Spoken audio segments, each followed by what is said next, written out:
ओम शांति, नमस्कार। एक मुलाकात इस खास कार्यक्रम में आप सभी का फिर से एक बार स्वागत है।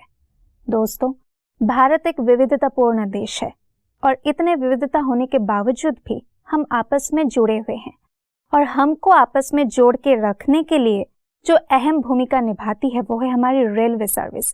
सोचिए, रोजाना जीवन में कितने लोग अपने सपनों को पूरा करने के लिए, अपने उमंगों को, अपने आशाओं को पूर्ण करने के लिए, अपनी आजीविका को निर्वाह करने के लिए रेलवे की सेवाएं लेते हैं और उसमें भी अहम भूमिका निभाती है आईआरसीटीसी।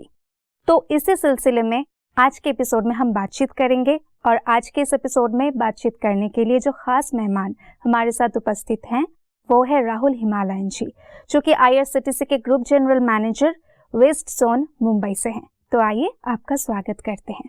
नमस्कार। ओम शांति भाई साहब। ओम शांति, नमस्कार।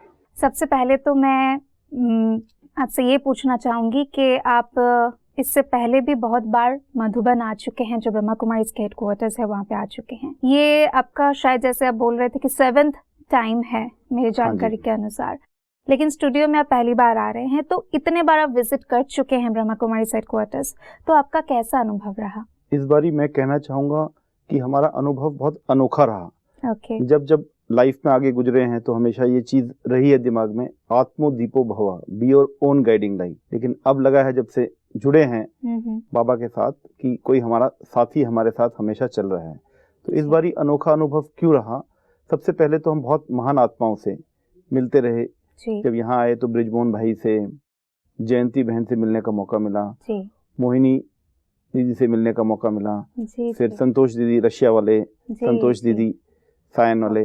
तो इतने सारे महान आत्माओं से मिले तो एक शक्ति का स्रोत जैसे आपको और एनर्जाइज कर रहा है, एम्पावर कर रहा है। जी जी बिल्कुल। और ये स्टूडियो में आके मतलब हमको लगा इस तरह का स्टूडियो जो बिल्कुल आधुनिक, आपको जो वर्ल्ड क्लास लेवल की चीजें यहाँ पर हैं, चाहे ऑडियो रिकॉर्डिंग से लेके प्रीव्यू थिएटर तक जितनी भी चीजें मिली हमको, और कैमराज, इनके जो रेजोल्यूशन और स्टैंडर्ड्स हैं वो बिल्कुल वर्ल्ड क्लास हैं। तो मन को बहुत अच्छा लगा, मतलब प्राउड फीलिंग है।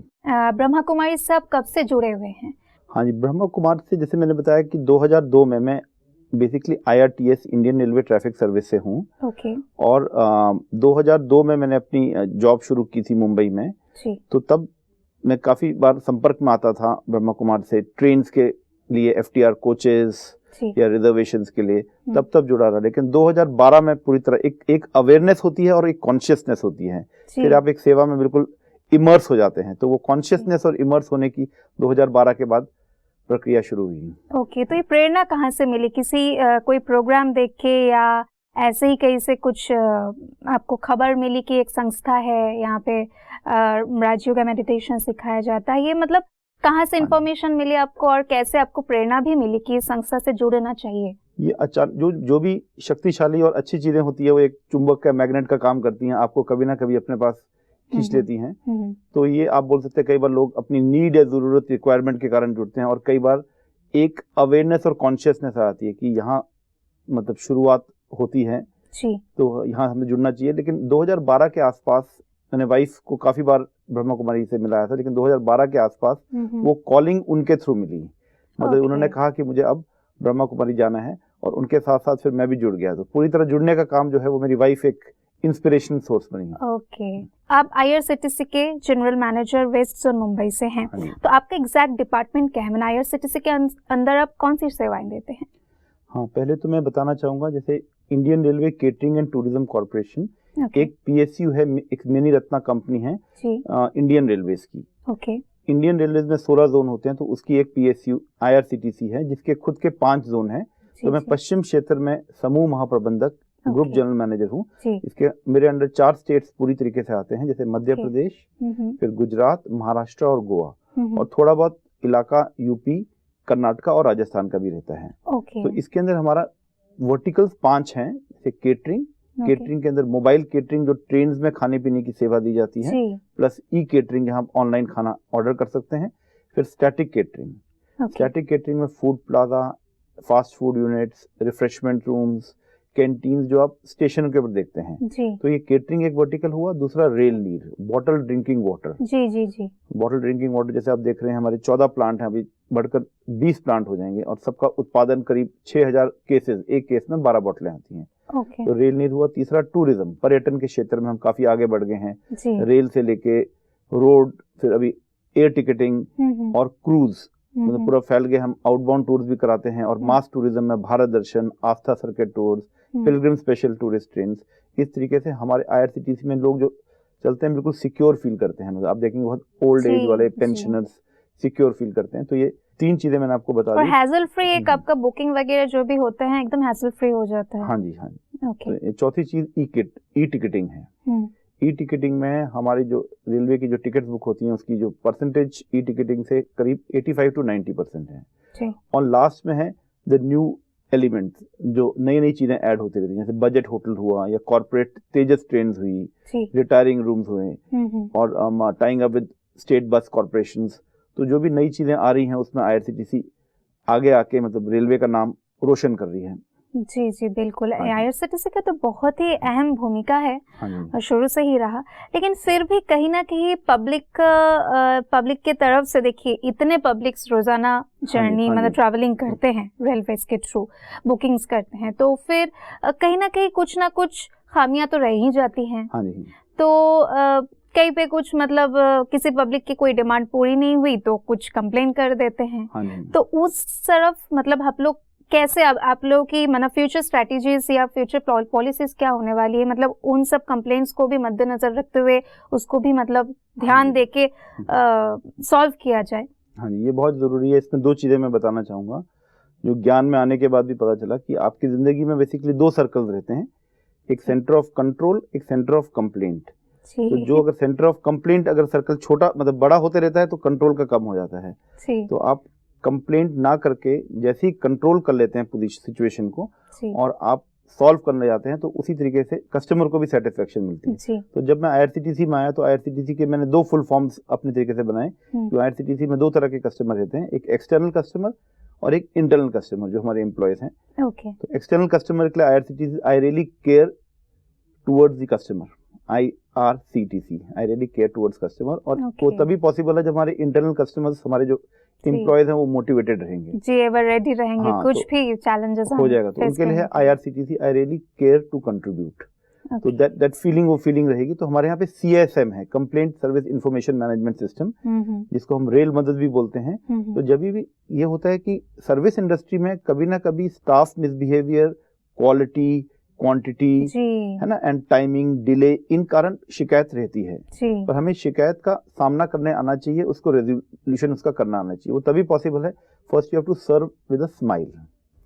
तो सबसे पहली चीज ये रहती है कि हम पैसेंजर, कभी कभी ऐसे घटना हो जाती है तो हम पैसेंजर से 4 पॉइंट ऑफ कांटेक्ट रखते हैं। पैसेंजर से पहले पूछते हैं कि आपके साथ क्या हुआ। नंबर 2, आपके पास कंसर्न लाइसेंसी या सर्विस प्रोवाइडर आए, उन्होंने आपकी प्रॉब्लम का समाधान किया या नहीं किया और कैसे किया और आप क्या चाहते हैं। मतलब हम उन्हीं की अदालत में ले जाते हैं। आप उनको पनिशमेंट देना चाहते हैं या सुधार का मौका देना चाहते हैं। तो इस तरीके से जब उनके दिल से जुड़ते हैं तो हमने देखा कि हमारी कंप्लेंट्स काफी हद तक कम भी हो गई हैं और उसमें क्वालिटी इंप्रूवमेंट भी आया है। तो ये CSM सिस्टम, रेल मदद सिस्टम के थ्रू हम लोग मॉनिटर करते हैं।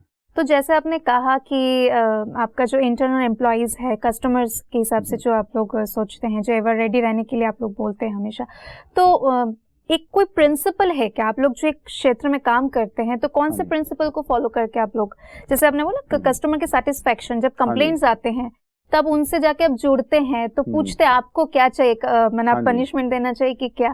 तो आप लोग के काम करने का प्रिंसिपल क्या होता है? कस्टमर डिलाइट, जैसे कस्टमर सेटिस्फेक्शन से कस्टमर डिलाइट। तो जैसे कि मैंने कहा हम सर्विस क्षेत्र हैं, चाहे टूरिज्म का हो, कहीं ना कहीं किसी को एक्सपेक्टेशन और सप्लाई, डिमांड एंड सप्लाई, कि उनकी एक्सपेक्टेशन क्या है और हमको क्या दे पा रहे हैं, उसमें फर्क रहेगा। तो प्रिंसिपल है कि हमने, जैसे कहते भी बाबा के यहाँ, बिल्कुल पहले साक्षी दृष्टा से सोचना है। We have to put ourselves in their shoes, कि अगर हम वहां पे होते, हमारी फैमिली जा रही होती तो हमें क्या दुविधा। अभी हम एक रिसीविंग और गिविंग, हम गिविंग एंड पे हैं, तो अगर हम रिसीविंग एंड पे होते तो हमें क्या उम्मीद रहती। जब उस भावना से हम सोचते हैं तो वो जुड़ जाती हैं और मर्ज हो जाती हैं। तो हाँ, द प्रिंसिपल इज कि आप बिल्कुल साक्षी दृष्टि से देखो बहुत और सारे रास्ते सामने निकल जाते हैं, खुल जाते हैं। बिल्कुल। तो मैं थोड़ा सा पर्सनल लेवल पे आऊँ तो जैसे कि ये प्रिंसिपल अच्छे से आप लोग फॉलो करके मेंटेन करके कार्य क्षेत्रों को आगे बढ़ाते हैं, काम करते हैं। चैलेंजेस तो रोजाना आते ही रहते हैं, अलग अलग चैलेंजेस आते हैं। तो ऐसे हालत में, ऐसे माहौल में, खास करके जब भी कोई कोरोना जैसे अगर सिचुएशन अगर हमारे सामने आ जाए, उस हालत में, उस स्टेज में खुद के मेंटल बैलेंस को ठीक रख के स्थिति को, जैसे आप बोल रहे थे, साक्षी दृष्टा होकर देखना, तो ऐसे अपनी स्थिति को भी ठीक रखना, काम को भी अच्छे से सुचारू रूप से उसको भी चलाते रहना। तो अपनी स्थिति को ठीक रखने के लिए कौन सी चीजों को फॉलो करते हैं पर्सनल लेवल पे? हाँ, पर्सनल लेवल पे जैसे योग, ध्यान, मेडिटेशन, ये चीजें रहती हैं, लेकिन आपको जो परिस्थितियां हैं कई बार और मजबूत बना देती हैं। जी जी। क्योंकि जैसे मैंने पहले ही कहा था कि हमारे साथ कोई साथी है, आवाज दोगे और वो साथी जो बाबा हैं, मतलब अभी जिंदगी में मैं बोल सकता हूँ क्योंकि वो आ गए हैं बहुत करीब। तो जब हमारे यहाँ लॉकडाउन शुरू हुआ था, नेशन वाइड लॉकडाउन 22 मार्च 2020 में, पूरे ये पैंडेमिक पूरे विश्व को घेर लिया था, तब IRCTC का काम जो है वो 30 मार्च से शुरू हो गया था। और जैसे हमने कम्युनिटी मील्स डिस्ट्रीब्यूट किए थे वेस्ट जोन में, शोलापुर, आपका इटारसी, भुसावल, मुंबई, अहमदाबाद, इन सब क्षेत्रों से। और उसके बाद फिर श्रमिक मील्स, मतलब 55 लाख से ज्यादा हमने श्रमिक मील्स देखे। वहाँ लोग ऐसे थे, कई बार ट्रेन रास्ते में खड़ी हो रही थी, खाने की जगह नहीं थी, लोग घर पहुंचना चाहते थे जल्दी से जल्दी। तो उसमें बिल्कुल सेवा भावना से, हमको ये नहीं देखना है कि अभी ये खत्म हो गया। तो ये करीब 1.5-2 महीने ऐसा चला कि हम लोग रात को करीब 2-3 बजे सोए हैं और सुबह 5-5:30 बजे उठ गए हैं। तो 2-2.5 घंटे की नींद, तो ये शक्ति कहाँ से आ सकती है? जो स्रोत है वहीं से आ सकती है। तो इसने हमको जो होनिंग एंड टोनिंग करते हैं, बिल्कुल हमारे स्किल्स शार्पन कर दिए और सिखाया भी, मतलब क्योंकि बहुत हमारे करीबी अफसर भी कहीं नहीं रहे, मतलब इस पैंडेमिक के दौरान। तो ये जो पैंडेमिक गया, हमने देखा हमारे सामने एक भयंकर सा, तो इसमें तो कई सारे हमारे सामने सिर्फ चैलेंजेस ही क्यों, इकोनॉमी डाउन होने से लेके बहुत कुछ बातें आई, तो सरकार को भी बहुत नुकसान हुआ इसमें। तो ये सब चीजों को आप लोग फिर से ओवरकम करके फिर से एक स्टैटिक पोजीशन में पहुंचने के लिए आप लोगों ने क्या क्या स्टेप्स लिए थे? हाँ जी, जैसे मैंने कहा कि IRCTC में टूरिज्म, केटरिंग, ये सब चीजें रहती हैं। तो पैंडेमिक के दौरान एक जो मेजर चेंज आया था कि ट्रेन्स के अंदर आपको रेडी टू ईट खाना मिलता था। तो अभी नवंबर 1 जून 2020 से जब ये शुरू हुआ था RT, राइट अप टू नवंबर 2021 तक ये रहा। फिर अभी कुक फूड फिर से शुरू हो गया है, क्योंकि जनता भी कॉन्फिडेंट हो गई है धीरे धीरे कि हम कोरोना खत्म हो गया है, आगे बढ़ सकते हैं। फिर से। तो एक ये मेजर चेंज केटरिंग में था। टूरिज्म के अंदर अलग अलग फेजेज, जैसे आपने देखा ही, कोरोना का फेज 1 आया, फिर फेज 2 आया। कई बार फेज 2 ज्यादा भयंकर था, उस वक्त ऑक्सीजन सिलेंडर्स की बात हो रही थी। तो हमारा टूरिज्म भी सिनुसॉइडल कर्व की तरह ऊपर नीचे जा रहा था। तो अभी जब टूरिज्म खुला है, तो हम जो भारत भ्रमण, देखो अपना देश, उस कॉन्सेप्ट को, क्योंकि आउटबाउंड जो फॉरेन इंटरनेशनल टूर्स हैं, उसमें अभी भी इतनी चीजें पता नहीं, जैसे पता अभी आजकल वातावरण भी युद्ध के कारण खराब हुआ है बाहर। तो इस वक्त हम जितना अपने देश में घुमा सकते हैं, लोग रेडी हैं रिवाइव करने के लिए, एनर्जी के साथ ज्यादा से ज्यादा घूमने के लिए। तो प्लेटफॉर्म, उनकी एस्पिरेशन पूरी करने के लिए IRCTC तत्पर है, तैयार है। तो जब ये पैंडेमिक चल रही थी, तो उस समय तो काम लगभग ठप ही थे, एकदम रुका हुआ था। तो उस समय आप लोग मतलब कैसे उस समय को डील कर रहे थे, मैंने कैसे उस टाइम को स्पेंड कर रहे थे? कुछ अलग सा कोई प्रोजेक्ट चल रहा था आप लोगों का? हाँ जी, जैसे हमने कहा कि IRCTC उस वक्त कम्युनिटी मील्स और श्रमिक मील्स प्रोवाइड कर। कम्युनिटी मील्स हमने हमारी कॉर्पोरेट सोशल रिस्पॉन्सिबिलिटी में इसको IRCTC ने स्पॉन्सर किया था, और श्रमिक मील्स इंडियन रेलवेज ने जो जाने वाले श्रमिक से वो ऑलमोस्ट फ्री ऑफ कॉस्ट है। तो जब जब बीच में टूरिज्म का मौका मिला तो टूरिज्म उठा, फिर रेल नीर की जरूरत पड़ती है, ई टिकटिंग, चाहे टिकट बिके चाहे कैंसिल हो, तो इस तरीके से धीरे धीरे चल रहा था। लेकिन वो विश्वास था कि ये खराब समय है, ये सिल्वर लाइनिंग इन दी। तो काफी नुकसान तो हुआ होगा उस समय। हाँ, नुकसान था, लेकिन नुकसान कवर अप होगा, क्योंकि ये एक ब्राइट आप बोल सकते हो PSU है इंडियन रेलवे का। जी, ये तो ये GDP तो कम से कम बढ़ तो रही है ना, मतलब ये जो एक क्या बोलूं, इसका जो था एक लेवल जो था माना वो नुकसान का जो, तो अभी तो काफी हद तक तो उसको तो आप लोगों ने वो ओवरकम कर चुके हैं, ओवरकम हो रहा है। जी। तो अभी जो नई एक पॉलिसी नहीं, योजना जो कवच बोल के जो शुरू होने वाला है रेलवे के तरफ, सेंट्रल गवर्नमेंट की तरफ से, तो उसमें क्या क्या फैसिलिटीज लोगों को मिलने वाले हैं? जैसे कोई एक्सीडेंट होगा तो ऑटोमेटिक ट्रेन रुक जाएंगे, ब्रेक हो जाएगा, किसी भी मैनुअली कोई भी गलती क्यों ना हो, किसी ड्राइवर से हो या गार्ड से हो या सिग्नल देने वाले से हो, तो उसमें जो ट्रेन्स में ये फैसिलिटीज अवेलेबल रहेंगे, कवच सुरक्षा जो अपनाया जाएगा, तो उसमें क्या अपग्रेडेशन होगा? ये चीजें अभी एक नेसेंट एक पॉलिसी स्टेज पे हैं, लेकिन कवच जैसे इंडियन रेलवेज जाना जाता है, सबसे पहले सेफ्टी आती है जी, कि लोग पहुंचे पहले जी, और सुरक्षित पहुंचे। सेफ्टी, पंक्चुअलिटी, स्पीड, कंफर्ट, ये सब चीजें जरूरी हैं, क्योंकि आदमी की यात्रा तभी शुरू हो जाती है जब वो मन में संकल्प करता है कि मुझे यहाँ जाना है, फिर उसके बाद टिकट के बारे में सोचता है। तो ये जो कवच जो चीज है, इसमें श्योर कर दिया कि ऐसा कोई कोलिजन, चाहे रियर कोलिजन हो चाहे हेड ऑन कोलिजन हो, तो उसके कोई चांसेस ना रहे। तो टेक्नोलॉजिकली अपने इतना साउंड कर रहे हैं कि अगर ह्यूमन फेलियर हो भी जाता है, फिर भी मतलब ये टेक्नोलॉजी वो प्रिवेंट कर दे। तो ये सेफ्टी और ये सिक्योरिटी लोगों के मन में बन जाएगी, तो वो ऑलरेडी है, लेकिन जब बन जाएगी तो वो पंक्चुअलिटी, सेफ्टी, स्पीड और कंफर्ट, ये चार चीजों से, कंफर्ट का मतलब जब आप ट्रेन में बैठते हैं, तो जैसे मैंने कहा कंफर्ट के लिए IRCTC तेजस कॉर्पोरेट ट्रेन जो लखनऊ दिल्ली के बीच में चलती हैं और एक मुंबई अहमदाबाद के बीच में चलती है, तो उसमें जो रेल होस्टेसेस होती हैं, कई बार वो एक्सपीरियंस जो है वो ज्यादातर मतलब वो एक्सपीरियंस फ्लाइट से भी बेहतर होता है, जो जिन लोगों ने ट्रेवल किया है, कि वहाँ पर कॉल बट सब कुछ ऑटोमेटेड रहता है, और रेल होस्ट होते हैं, रेल होस्टेसेस होते हैं, वो पूरा प्रोवाइड करते हैं। तो ये मिनिमम चीजें रखते हुए सेफ्टी और सिक्योरिटी, पंक्चुअलिटी, आपको कंफर्ट बढ़ाना है, मतलब जी एक स्टेप और आगे बढ़ना है। जी बिल्कुल। मैं ये पूछना चाहूंगी कि ब्रह्मा कुमारी से जुड़ने से पहले का, जैसे मैंने पहले ही बोला था, मैं जानना चाहूंगी आपसे, जुड़ने से पहले आपकी लाइफ कैसी थी और जुड़ने के बाद लाइफ कैसी हुई? मैंने ये कुछ चेंजेस तो जरूर आए होंगे, तो उसके बारे में थोड़ा सा मुझे बताइए। हाँ जी, क्योंकि मैं आपकी इजाजत हो तो थोड़ा बहुत लिखता भी हूँ, तो इसको मैं बिल्कुल समराइज करता हूँ। जी जी। जैसे 4 दिन की है जिंदगी और पहेलियां बुझाने में बीत जाते हैं कई साल, आओ बैठकर कर लें चंद बातें बिना पूछे कोई सवाल।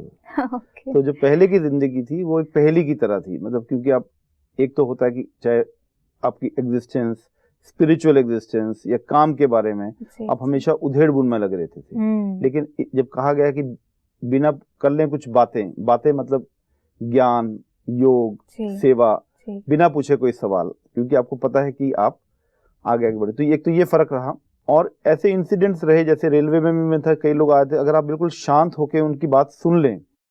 एक NRI भाई थे, वो एक बारी आए थे, उन्होंने बोला कि मेरा कोटा नहीं हो पा रहा है, सिस्टम नहीं अलाउ कर पा रहा है, कोई मुझसे अच्छी तरह बात नहीं कर रहा है, तो मैं बहुत परेशान हूँ, मैं कंप्लेंट करूंगा, तो मैं ऊपर तक जाऊंगा, बिल्कुल मिनिस्ट्री तक। तो उस वक्त उनकी बात सुन ली, और उनको मैंने पूछा कि आपको क्या चाहिए, मतलब आप मूल क्या चाहते हैं? तो कहते हैं मेरे को बॉम्बे से अहमदाबाद जाना है।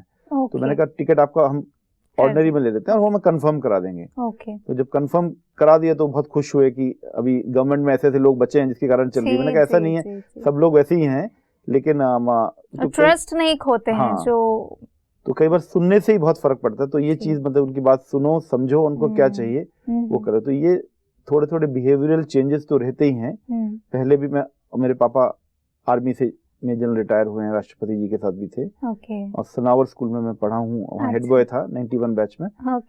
तो ये चीजें थी डिसिप्लिन की, लेकिन जो हेल्पिंग और जो देने की जो भावना है, आप देवता जो देने वाला होता है और लेवता जो लेने वाला होता है, तो जैसे आप जितना देंगे तो उतना आप पुरुषार्थ कमाएंगे। तो वो भावना मैंने देखा धीरे धीरे बढ़ती गई। तो जैसे हम अभी IAS की ट्रेनिंग भी हुई थी, तो वहाँ पे मैंने पर्पस ऑफ लाइफ, आप क्या बनना चाहते हैं, तो उनको ही बताया था कि मैं एक सेवाधारी आत्मा बनना चाहता हूँ। क्योंकि ऐसी चीज, क्योंकि अगर आप अच्छे रहेंगे तो बहुत सारी चीजें आपको अपने मिल जाएंगी। जी जी बिल्कुल। तो आपके कर्म क्षेत्र में भी तो हर रोज कोई ना कोई अलग अलग लोग मिलते हैं, सिर्फ पब्लिक ही नहीं, मतलब आपके जो एम्प्लॉइज हैं उनके भी अलग अलग संस्कार होते हैं, तो उनको भी एकदम अच्छे से लीड करके चलाना, वो भी तो एक चैलेंज है। साथ में अपनी स्थिति को ठीक रखना, चाहे कैसी भी सिचुएशन हो, पैंडेमिक का हो या कुछ भी हो, तो उसमें अपनी स्थिति को बनाए रखने के लिए, जैसे आपने पहले कहा था कि ज्ञान योग का अभ्यास आप करते हैं, तो रोजाना आप मेडिटेशन की प्रैक्टिस करते हैं? हाँ जी, जैसे मैंने अपने बाबा ने बताया भी है कि डबल लाइट डबल माइट है ना। तो मेरी वाइफ एक इंस्पिरेशन का सोर्स रहती हैं। कई बार मैं प्रैक्टिकली इतना उलझ जाता हूँ कि इतना टाइम नहीं मिल पाता, लेकिन उनके थ्रू, जैसे आप बिल्कुल स्रोत के नजदीक आएंगे तो वो भी एक मिनी स्रोत ही हैं, तो उनके थ्रू परिवार में भी खूब शांति रहती है, एक मोटिवेशन। 2 लड़कियां हैं मेरी, पापा में भी कभी कभी साथ रहते हैं, तो वो एक फीलिंग रहती है डबल लाइट शक्ति की, जैसे कि बाबा ने एक स्रोत बना दी कि बाबा समान बनना की मतलब वो चाहते हैं कि पूरी सृष्टि एनी टाइम बैकअप मिलता रहता है आपको। हाँ जी, तो वो उससे काफी फर्क पड़ता है। तो आप लोग कभी ऐसे अपने जो एम्प्लॉइज के लिए भी कभी कोई ऐसे सेशन मेडिटेशन का हो या ऐसे कोई वर्कशॉप का हो, ऐसे कुछ की सेशन के भी कोई कभी आयोजन करते हैं क्या? हाँ जी, ये आपने अच्छा सवाल पूछा, क्योंकि अभी हाल ही में मतलब मैंने अपनी पत्नी अंजना हिमालयन उसको बुलाया था, और उन्होंने स्ट्रेस मैनेजमेंट के ऊपर लेक्चर्स देते रहते हैं, कई बार फोर्सेस को भी, सीएसएफ वालों को भी, तो उनका 1 घंटे का लेक्चर रहता है जिसमें वो जोड़ती हैं, मतलब कि ये भावना जो रहती है ना, और हमने सीखा भी कई चीजें जरूरी होती है। बैल्कनी व्यू, मतलब बैल्कनी व्यू का मतलब जैसे साक्षी दृष्टा से आप साइड में चले जाइए और देखिए कि आप जो कर रहे हैं वो ठीक कर रहे हैं, और एक लिसनिंग टू द अनसेड, जो सामने वाला नहीं कह रहा है वो सुनना। तो ये सेशंस में वाइफ ने दिए थे, लोगों को काफी अच्छे लगे, तो वो हमने 2-3 बार रिपीट किए। हाँ जी, तो स्पिरिचुअलिटी उस पर है, लेकिन अभी ब्रह्मा कुमारी पे थोड़ा फोकस करते हैं, क्योंकि दुनिया और जिंदगी की सच्चाई लोगों को पता चले। जी, तो उससे काफी फर्क पड़ता है। हाँ जी, क्योंकि जो आपको जो प्रेरणा और इंस्पिरेशन मिलती है, जैसे अभी भी यहाँ आए तो मैंने कहा इस बार हम बहुत सारे महानुभाव से मिले, अब एनर्जाइज रहे, तो मतलब एक शेर में आपकी इजाजत हो कि हसरतें हो रही हैं पूरी, हसरतें हो रही हैं पूरी, मकाम हो रहे हैं अब हासिल, बसेरा तेरे घर को जब से है बनाया बाबा, दुश्मन भी हमारे गुट में हो रहे हैं अब शामिल। वाह वाह, क्या बात। चुगलियां होने लगी अब देश भर के आवाम में, तेरे मेरे याराने की, मतलब बाबा और मेरे।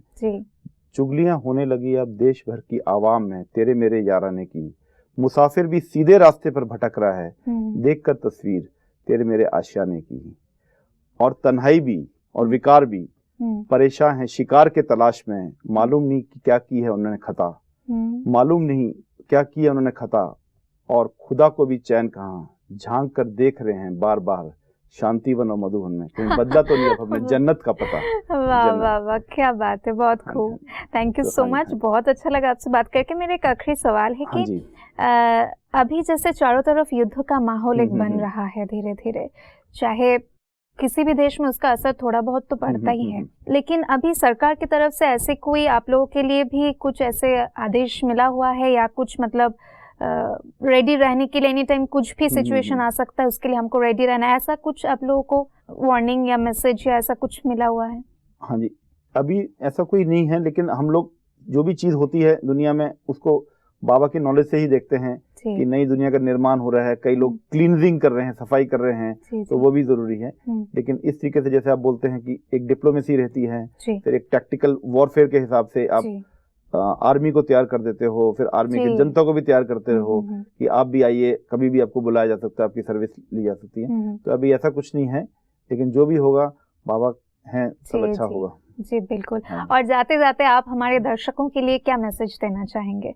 हाँ, दर्शकों में यही बोलूंगा कि आप जितने जल्दी से जल्दी आत्मिक हो जाएं, क्योंकि एक ऐसा टाइम रहेगा कि लाइन लग जाएगी। स्पिरिचुअलिटी जैसे फैशन बोलते हैं, कोई चीज फैशनेबल हो जाती है, अभी शायद ये स्पिरिचुअलिटी फैशन नहीं है, लेकिन फैशन के कागार पे हूँ, तो जितने जल्दी अपनी सीट रोक लें इस स्पिरिचुअलिटी में। ब्रह्मा कुमारी जो हमको सच्चाई बताती है, बिल्कुल ब्रह्मा कुमारी बाबा का जो ज्ञान है उससे जुड़ जाएं, तो हमारे लिए स्वर्ग के सब रास्ते खुल जाएंगे। जी, बहुत बहुत शुक्रिया, बहुत बहुत आभार आपका, आप स्टूडियो में आए, इतनी अच्छी अच्छी बातें आपने शेयर की, इतनी सारी नॉलेज, इतने सारे इन्फॉर्मेशन आपने दिए। आपसे मिलके, आपसे बात करके बहुत ही खुशी हुई। Thank you so much. ओम शांति। ओम शांति। ओम शांति। तो दोस्तों, उम्मीद करते हैं आज की ये बातचीत, आज का ये एपिसोड आप लोगों के लिए बहुत ही इंफॉर्मेटिव रहा। कैसे ई केटरिंग के द्वारा, ई सर्विसिंग के द्वारा, या कोई भी सेगमेंट में हो, कैसे आईआरसीटीसी अपनी सेवाएं दे रही हैं रेलवे के क्षेत्र में। तो ऐसे ही कई सारे इंफॉर्मेशंस के साथ और एक नए मेहमान के साथ हम फिर से होंगे आपके सामने हाजिर। तो देखना नहीं भूलिएगा एक मुलाकात। आज इतना ही। ओम शांति, नमस्कार।